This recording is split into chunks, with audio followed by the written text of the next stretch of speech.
Assalamualaikum warahmatullahi wabarakatuh. Perkenalkan, namaku Aida Aryani. Video ini akan membahas tentang video pembelajaran tentang perubahan budaya masyarakat Arab sebelum Islam datang. Sebelum Islam datang, masyarakat Arab itu hidup dalam masa kegelapan atau jahiliyah, di mana di sekitar mereka banyak sekali orang-orang yang suka berkelahi, entah itu karena hal kecil ataupun besar. Dan juga pada saat itu bayi perempuan yang baru lahir itu akan dikubur hidup-hidup karena dianggap membawa malu bagi keluarga mereka. Selain itu juga wanita pun turut direndahkan karena katanya tidak memiliki hak dalam keluarga ataupun di masyarakat. Jadi banyak sekali orang-orang yang hidup dalam kebiasaan buruk. Mereka suka minum-minuman keras hingga membuat mereka menjadi mabuk, berjudi, lalu habis harta mereka, dan kemudian mereka akan mencuri, merampok, atau bahkan saling membunuh antar suku. Di sana waktu itu hukum itu nggak jelas dan yang kuat itu pasti akan menang. Saat itulah masa yang disebut masa jahiliyah atau zaman kegelapan. Masa di mana hati manusia itu gelap karena tidak mengenal kebenaran dan tidak punya petunjuk hidup. Masyarakat Arab kala itu sangat memegang adat suku. Mereka bangga dengan suku mereka sendiri dan mudah bermusuhan dengan suku lain. Mereka itu tidak mengenal bangsa yang satu atau masyarakat yang bersatu. Kekayaan dan kepuasan mereka itu menjadi ukuran utama harga diri mereka. Mereka tidak punya kitab suci, tidak ada nabi yang membimbing mereka, dan hidup hanya mengikuti hawa nafsu. Di tengah-tengah keadaan masyarakat yang seperti itu, lalu lahirlah seorang pemuda di kota Makkah, namanya Muhammad. Ia dikenal sebagai seorang yang jujur, amanah, dan sangat disukai masyarakat. Ketika Muhammad berusia 40 tahun, ia menerima wahyu dari Allah Subhanahu wa Ta'ala di Gua Hira. Sejak itulah Muhammad menjadi Rasulullah, utusan Allah yang membawa ajaran Islam.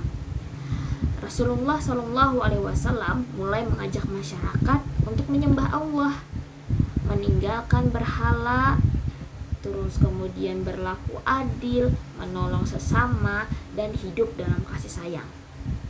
Ajaran ini sangat asing bagi masyarakat Arab karena mereka terbiasa hidup dalam kebencian, dalam kezaliman. Namun sedikit demi sedikit orang-orang mulai tertarik dan mulai menerima Islam. Islam itu mengajarkan bahwa semua manusia itu sama di hadapan Allah. Baik laki-laki maupun perempuan punya hak yang sama untuk dihormati. Anak perempuan tidak lagi dibunuh, tetapi dijaga dan disayangi. Minuman keras dilarang, kemudian judi juga dilarang, mencuri dan membunuh pun menjadi dosa besar. Hukum Islam waktu itu berlaku adil bagi semua orang, baik orang kaya maupun miskin. Setelah sekian lama berdakwah di Makkah, Rasulullah kemudian hijrah ke Madinah karena adanya tekanan dari kaum Quraisy yang gak suka dengan ajaran Islam. Di Madinah, Rasulullah pun disambut dengan hangat oleh masyarakat di sana. Jadi di sana beliau mendirikan negara Islam pertama yang adil dan damai. Nah, masyarakat Madinah yang semula juga terdiri dari suku-suku yang bertikai, sama seperti masyarakat Arab tadi, kini bersatu di bawah ajaran Islam. Mereka menjadi umat yang taat, saling tolong-menolong, dan hidup dalam persaudaraan. Islam membentuk masyarakat Madinah tadi menjadi contoh masyarakat ideal yang beriman dan beradab, juga sejahtera. Saat itu orang-orang pun mulai membaca Al-Quran, mulai berkomunikasi dengan menggunakan bahasa Arab, dan menjalankan syariat Islam dalam kehidupan sehari-hari. Kehidupan ekonomi waktu itu pun berubah. Islam melarang penipuan dalam berdagang dan mendorong umatnya untuk bekerja keras dan berbagi rezeki kepada fakir miskin. Lalu apa yang kita dapat dari kisah ini?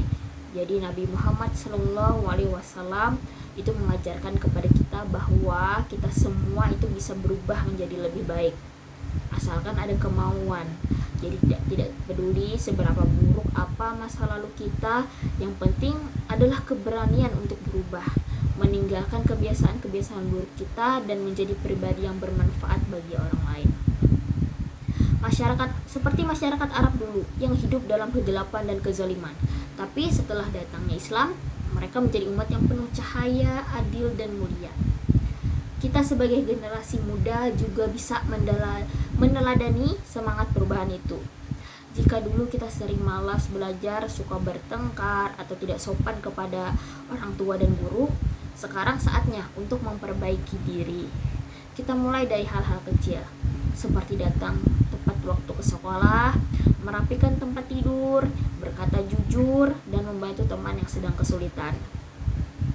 Ajaran Islam itu juga mengajarkan pentingnya saling menghormati, tidak membeda-bedakan teman berdasarkan suku, warna kulit, ataupun kekayaan.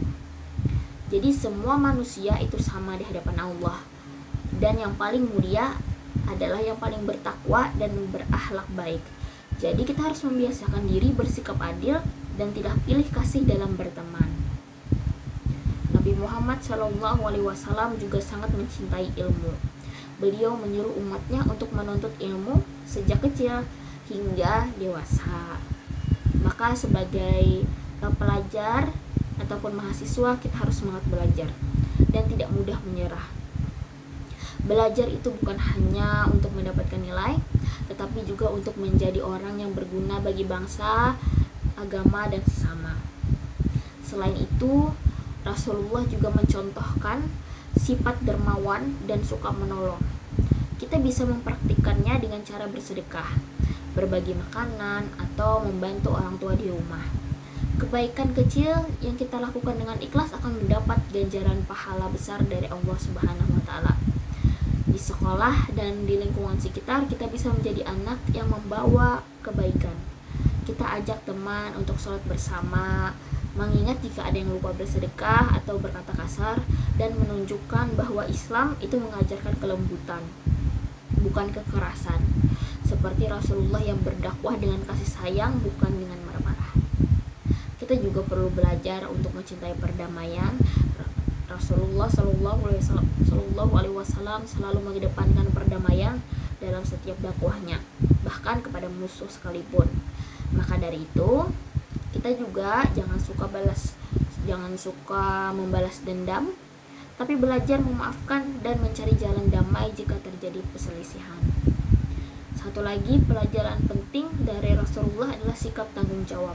Saat diberi amanah, beliau menjalankannya dengan sungguh-sungguh. Kita pun harus belajar bertanggung jawab atas tugas-tugas kita, baik di rumah, di sekolah, di kampus, atau dimanapun. Tanggung jawab adalah ciri orang yang dapat dipercaya. Akhirnya, kita belajar bahwa perubahan besar itu dimulai dari diri kita sendiri. Jika kita semua mau berubah menjadi lebih baik, maka lingkungan kita juga akan menjadi lebih baik. Masyarakat yang jujur, rajin, dan peduli akan tumbuh dari anak-anak yang mau belajar dan berakhlak mulia. Inilah cahaya Islam yang harus kita jaga dan teruskan dalam kehidupan sehari-hari. Itu saja yang mungkin dapat saya sampaikan pada video pembelajaran hari ini. Salah kata saya mohon maaf. Wassalamualaikum warahmatullahi wabarakatuh.